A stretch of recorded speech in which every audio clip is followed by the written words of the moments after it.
ડીસા જનસેવા કેન્દ્રમાં server down થતા ખેડૂતો હેરાન.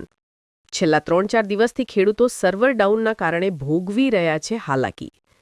7, 12 અને 8 ઉતારા કઢાવવા માટે જનસેવા કેન્દ્ર ખાતે ખેડૂતોને ધરમના ધક્કા ખાવા જેવી પરિસ્થિતિ.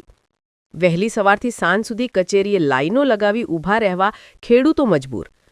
પાક નુકસાની માટે ઓનલાઈન ખેડૂત પોર્ટલમાં નોંધણી માટે 7, 12 અને 8 ફરજિયાત હોવાથી ખેડૂતોનો ભારે ઘસારો. ખેડૂતો ભાડા ખર્ચ કરીને ડીસા જનસેવા કેન્દ્ર સુધી પહોંચે છે, છતાં નથી થતું કામ. સર્વર ડાઉનની સમસ્યાનો મારું ગામ ડીસા રાજપુર. શું કહેશો? અહીંયા આગળ આપણે 7, 12 ના ઉતારા કઢાવા આવ્યા છો. શુક્રવારે આવ્યા હતા 10 વાગે, 12, 1 વાગે, 2 વાગ્યા પછી એમનું નેટ ચાલુ થતું હતું, બંધ થતું હતું કે બંધ છે કે પછી અમે જતા રહ્યા ઘરે. શનિવાર આવ્યા હતા, એ નહીં હતું, પછી રવિવાર રજા આવી અને આ 4-5 દાડે ધક્કા ખાઈ રહ્યા છો, પણ કંઈ થતું નથી. હવે 57 નંબર આવ્યો છે, ક્યારે આવે કેવું ખબર નથી. અત્યારે એક તરફ સીઝન ચાલી રહી છે, એક બાજુ સીઝન ચાલે, એક બાજુ અમારે ટાઈમ બગડે છે, ધક્કા ખાવા પડે છે. હા, એટલે બધું થાય છે, એટલે સરકાર થોડું ધ્યાન આપે તો સારી વાત છે. ઓકે, તમારું નામ?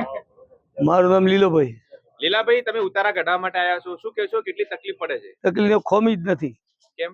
ખૂબ તકલીફ છે. 3 દાડા પર હવે આ ને હેરે ન હેરે નક્કી નથી. આની પહેલા ક્યારે આવ્યા હતા?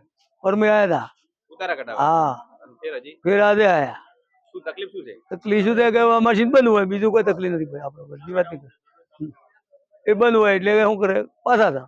સીઝન ચાલે છે ને એક બાજુ સીઝન 20 રૂપિયા દાડે બગાડા. હા, સીઝનમાં તો અત્યારે હાલ મજૂર તો છે નહીં, પૈસા કાંટામાં તો કમી જ નહીં. હરણ થવામાં ખૂબ છે.